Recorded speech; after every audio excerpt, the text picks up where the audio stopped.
Y a mí me gustaría pues, que pudiéramos reflexionar en estas dos historias que nos propone el texto de Hechos de los Apóstoles, y vamos a mirar una, digamos, desde las sombras, y ahora me explicaré el por qué lo digo así, y otra quizás desde las luces.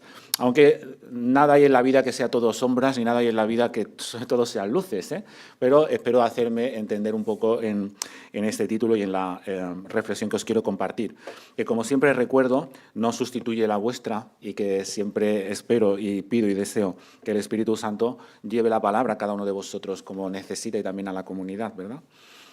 No está fuera de lugar, ni muchísimo menos, el texto con el que hemos empezado el culto. Siempre que empezamos el culto, en ese primer tiempo del culto, hacemos una lectura del Evangelio. Y esa lectura que hacemos siempre está relacionada también, normalmente, con la reflexión que vamos a tener después. Y la lectura que hemos tenido antes en el Evangelio de Lucas estaba un poco encaminada para traer a nuestra cabeza y a nuestro corazón ese propósito que tenía Jesús de dar vida a aquellos que estaban oprimidos, ¿no? Y dar libertad a aquellos que estaban esclavizados, ¿no? De diferentes maneras. Y ese texto de Lucas, de alguna manera, resume ese deseo, esa intención de Dios en Jesús de traer libertad, de traer humanidad, de traer dignidad a las personas, ¿no? Y es muy interesante y obviamente intencional, que lo hemos recordado en el Evangelio de Lucas. Podríamos haber recordado también lo mismo haciendo lecturas en otros evangelios. Pero lo hemos hecho en el Evangelio de Lucas porque la reflexión de hoy también es la continuidad del Evangelio de Lucas, ¿no? Hechos de los Apóstoles, en definitiva, es el segundo tratado que escribe Lucas, ¿eh? El primero lo conocemos como el Evangelio, el segundo es Hechos de los Apóstoles. De entre medio, por diferentes razones que ahora no vienen al caso, la Iglesia introdujo el Evangelio de Juan. Pero no deja de ser, por lo tanto, un escrito relacionado literaria y teológicamente con el Evangelio de Lucas. Así que, como digo, es muy interesante recordar ese propósito general, ¿no? Ese propósito de fondo que el Evangelio nos recuerda de cuál era esa intención de Jesús de traer humanidad a las personas. Y conviene tenerlo en mente para poder después ir a este texto de Hechos de los Apóstoles y considerar qué pasó allí. ¿Qué pasó allí? Considerar incluso si lo que pasó fue o respondía a esa intención de la misión, ¿no? De dar vida y de dar dignidad a las personas, o no. De cuestionar un poco críticamente, sanamente, ¿no? A veces las interpretaciones que hemos recibido y que muchas veces son conocidas de estos textos, ¿no? Pero como tantas veces en la historia, ¿no? Leemos los textos y vuelven a cobrar significado, y quizás nos podemos acercar de mejor manera a ellos, ¿no? Pablo y Silas, desde luego, es una de esas historias súper conocidas que yo siempre la he escuchado en la iglesia desde que era pequeño, en la escuela dominical, especialmente por lo que sucede en la cárcel. De la cual cosa se han escrito canciones, hemos hecho estudios de escuela dominical para niños, porque es una historia que se presta mucho a ello. Después la vamos a considerar también, vamos a dar algunas pinceladas de esa estancia de Pablo y Silas en la cárcel y del encuentro con el carcelero y lo que allí pasa, ¿verdad? Pero muchas veces quizás nos hemos centrado aquí y se nos ha pasado más por alto analizar la primera parte de la historia con esa esclava que adivina, ¿no? Y que Pablo pues quita ese espíritu de adivinación, aparentemente. Muchas veces en la Iglesia pues eso se ha entendido como más o menos tenemos en esta tradición en la Iglesia de que esto del espíritu de adivinación, demonio, cosa rara, acordaos del Levítico, todo esto estaba pues muy puesto en entredicho en la cultura semítica, obviamente en el pueblo judío, también desde la reflexión de la ley, etcétera, etcétera. Entonces, eso es como algo que Pablo hizo para liberar a esta mujer, ¿no? Y ahí queda un poco la cosa, no se indaga mucho más, ¿no? Y pasamos al relato del carcelero. Pero a mí me gustaría que nos parásemos un momento a pensar el tema de esta esclava, ¿no? Y que mirásemos realmente ¿qué conexión puede tener eso con la misión? Si la entendemos como dar libertad, como dar humanidad, como dar dignidad a una persona. Y si a lo mejor Pablo no estuvo de lo más acertado en alguna de esas decisiones que tomó ahí, ¿no? Porque también está bien tener una consideración adecuada de quién era Pablo y que Pablo tampoco era perfecto, ¿no? También se pudo equivocar, a lo mejor, en algunas cosas. Y también podemos aprender de cómo se hacen y cómo se toman las cosas en la misión, también para nosotros. Recordad que incluso en la Biblia tenemos peleas precisamente de Pablo con otros apóstoles y seguidores de estos apóstoles que se pelean entre ellos y no precisamente son ejemplos de virtud, ¿no?, a la hora de cumplir la misión. Por lo tanto, a mí me gustaría que pudiéramos examinar esa historia y lo pudiéramos hacer valorando el evangelio que hay detrás, porque lo que tenemos es una aparente liberación de una esclava. Pero la esclava, si os fijáis, yo he leído muchísimas veces el texto, la verdad, y cuando miraba la frase que dice la esclava, no hay nada que se le pueda reprochar, porque ella lo que está diciendo es que vienen a traer el mensaje de la salvación. O sea, está proclamando el mismo mensaje que Pablo y está reconociendo que son mensajeros y enviados de Dios. La esclava, si os fijáis en sus palabras, no está diciendo absolutamente nada malo, ni nada incorrecto. Todo lo contrario. Lo que está es intentando reforzar la predicación de Pablo, ¿no?, el ministerio de Pablo y de Silas. Ella está reconociendo que son enviados de Dios y que nos vienen a traer el mensaje de la salvación, ¿no? Nada que reprochar a ese mensaje. Nada que reprochar a ese mensaje. Por lo menos yo no encuentro ningún motivo de reproche al mensaje en sí. No se mira para ella, no mira para nada, mira precisamente para, como digo, reforzar el mensaje de Pablo y de Silas, ¿no?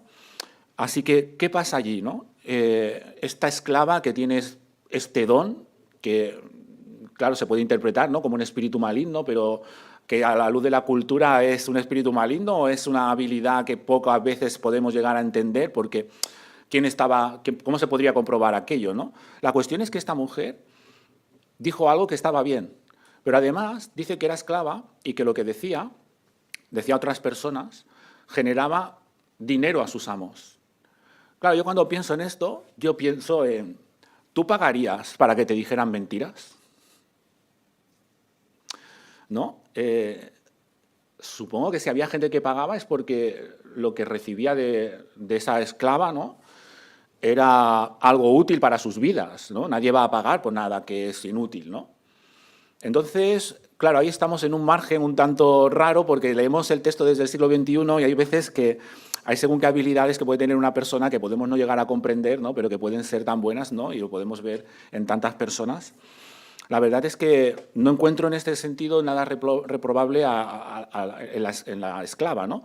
Pero después, si queréis, en el pica-pica y en el café que hagamos después, me podéis decir vuestra opinión, porque mi opinión sobre esta cuestión no es para nada infalible, ¿eh? Yo solo os comento mi reflexión. Así que yo lo que veo aquí es que lo que el texto señala es que Pablo está irritado y está cansado, lo señala el texto, porque la mujer viene diciendo esto durante muchos días. En estas idas y venidas que Pablo estaba haciendo a casa de Lidia, leed los textos anteriores, pues estaba predicando el evangelio allí, entonces había idas y venidas, estaba predicando el evangelio y esta señora en el camino pues decía esto. Pablo estaba cansado, a Pablo no le sentó bien, ahora especularé el cómo y el por qué, ¿no? La cuestión es que es por su irritación y es por su enfado que actúa de esa manera. ¿Y cuáles son las consecuencias que todo eso tiene? Porque las consecuencias es que esa mujer, que era mujer, esa esclava, que era esclava, encima pierde una habilidad que le permitía vivir como mujer y como esclava, situación complicada, pero con unas mínimas necesidades cubiertas. Pero precisamente la actuación que tiene Pablo, en este caso, con esa motivación del enfado y el cansancio, actúa de esa manera y esta mujer se queda sin opciones para poder ganarse la vida, no es útil para sus amos y, por lo tanto, la dejan en una situación que no sé si cumple ese paradigma de libertad y vida que había venido a dar Jesús, ¿no? No sé si esta mujer, después del paso de Pablo por su vida, quedó como mejor o como peor en su situación personal, ¿no? No sé si esta mujer que estaba reconociendo que eran enviados del Señor y que había que escucharles, después de que el gran enviado del Señor interviniese en su vida, pues no sé cómo le quedaría la cosa. ¿Os habéis pensado estas cuestiones, no? ¿Cuánta lectura hay aquí, ¿no?, de siglos y siglos y siglos sobre la mujer, la esclavitud, las diferentes habilidades, etcétera, etcétera, ¿no?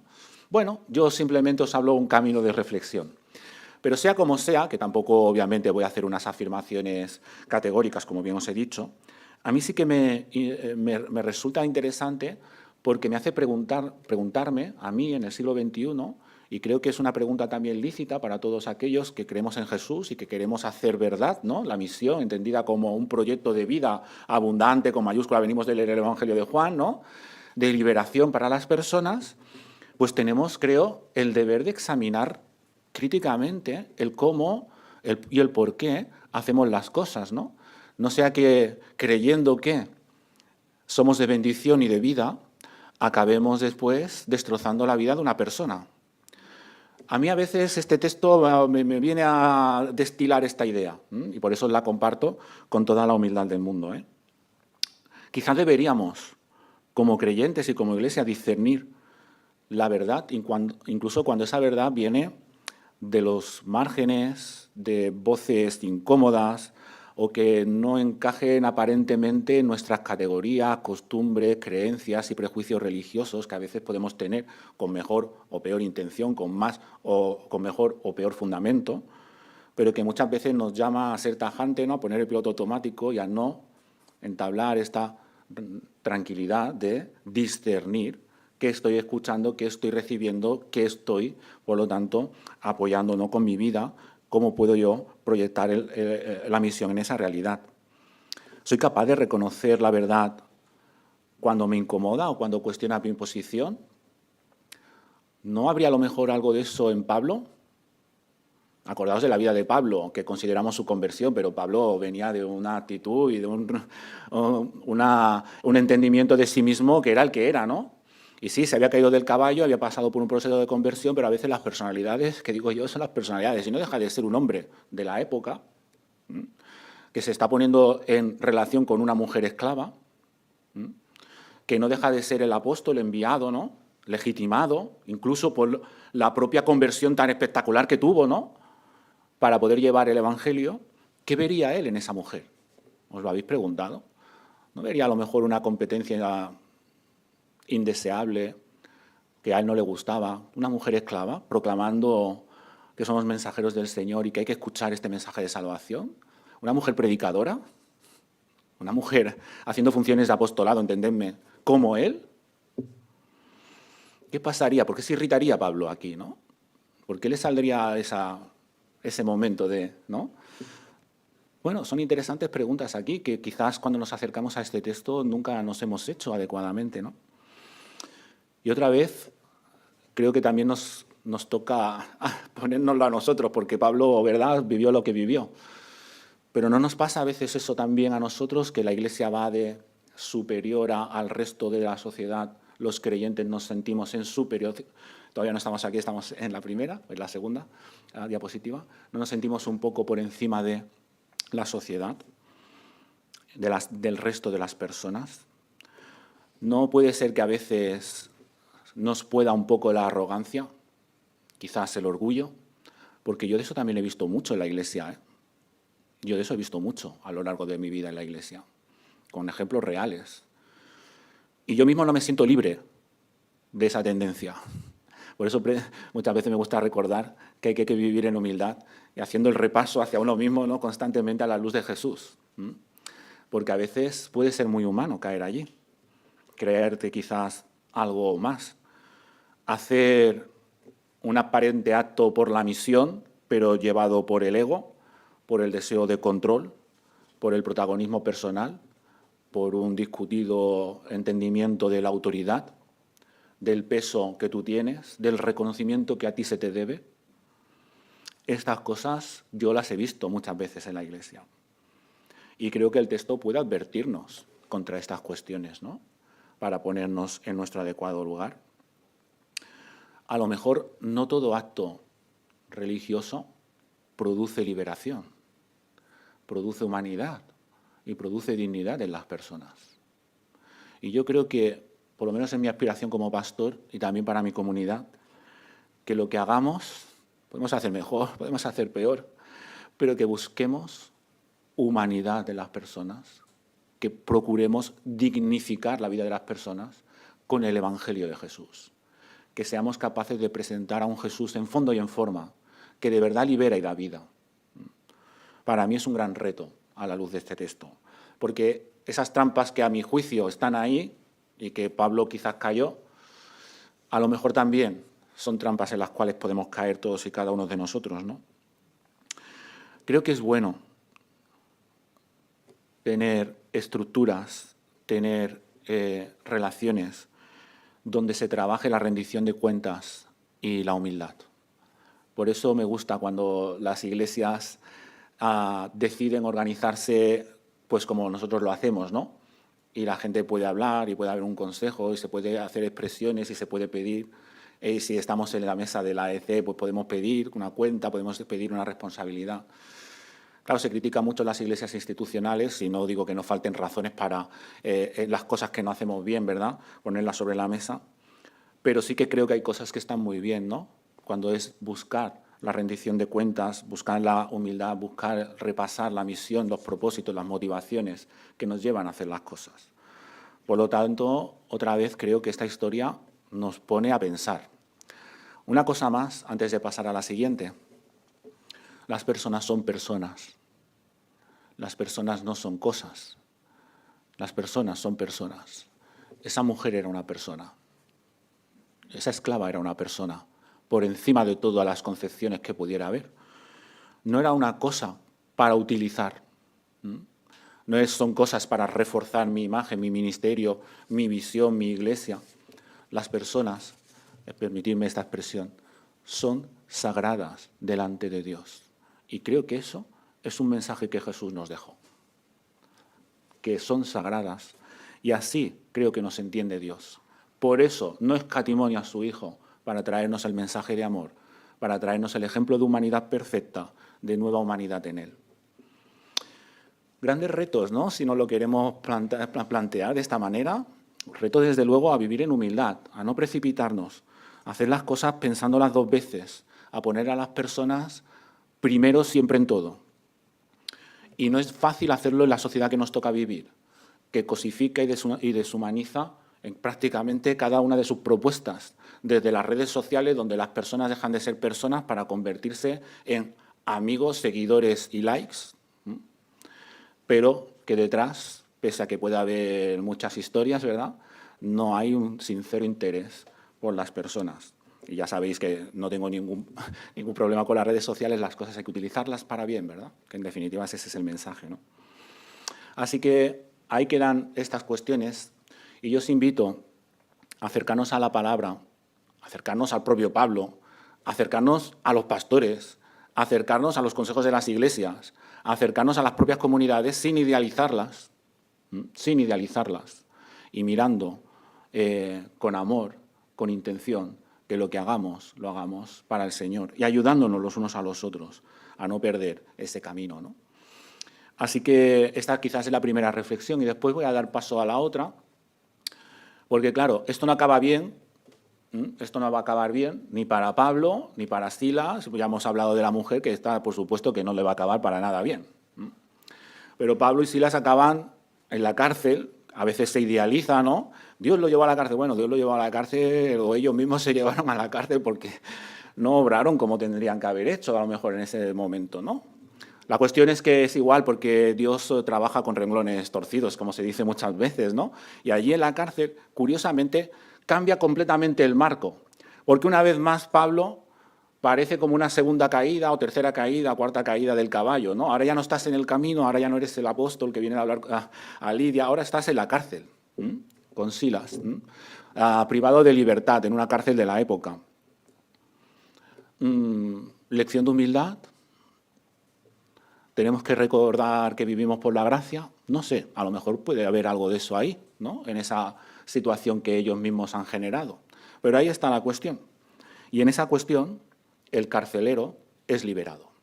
Y curiosamente, otra vez, contrastando con la historia anterior, por eso a mí me gusta, creo que estas historias están puestas ahí, muy intencionalmente, quizás para contrastar la una con la otra. En este caso, Pablo no va por el camino y sigue su camino y se acabó, sino que pudiendo haberse ido, se quedó, porque las puertas estaban abiertas. Pero se quedó, y se quedó porque si se hubieran escapado, ¿qué le hubiera pasado al carcelero?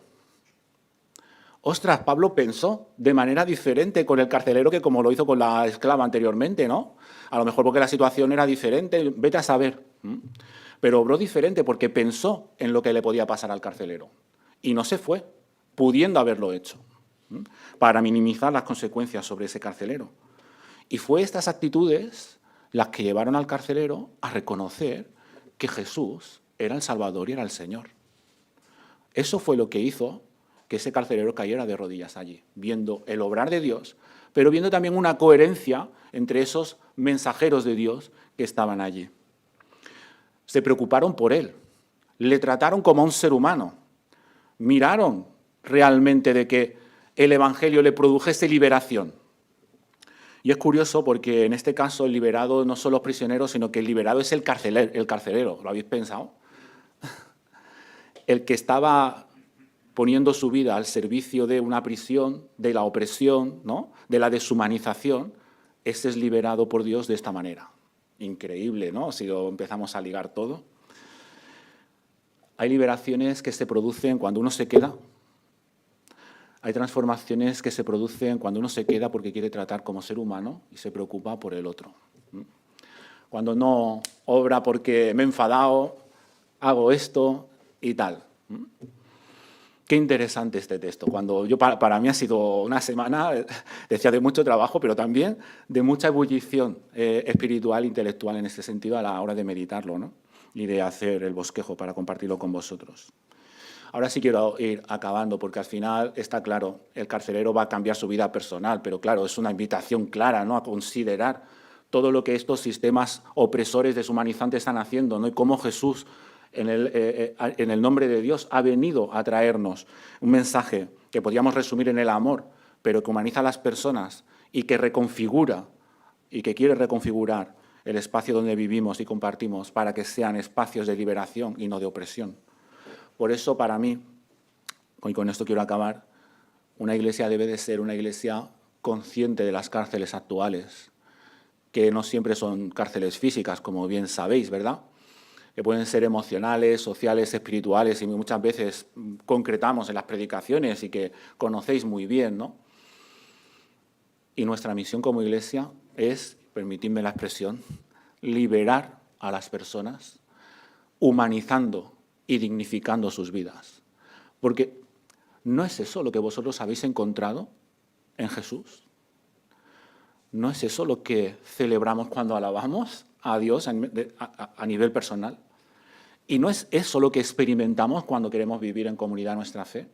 Cuando empezamos a vislumbrar en la relación con los hermanos y las hermanas ese trato diferente, ese respeto diferente, esa consideración de persona completa, sea como sea que seas, venga de donde sea que vengas, sea cual sea la mochila que tengas. ¿No es esa la expresión de la gracia? Por tanto, me gustaría invitaros a ser una comunidad liberadora, de verdad, que humanice y dignifique a las personas que quieran formar parte de la misma, empezando por cada uno de nosotros. Una comunidad que no le dé miedo a examinarse a sí misma. Personas seguidoras de Jesús, que no nos dé miedo a examinarnos a nosotros mismos. Y si nos equivocamos, pues qué problema hay, ¿verdad? Tantas veces lo hemos dicho. Viviendo en la gracia podemos reconducir nuestras existencias hacia la vida.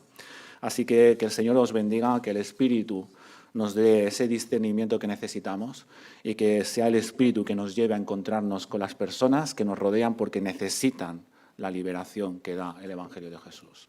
Que el Señor os bendiga.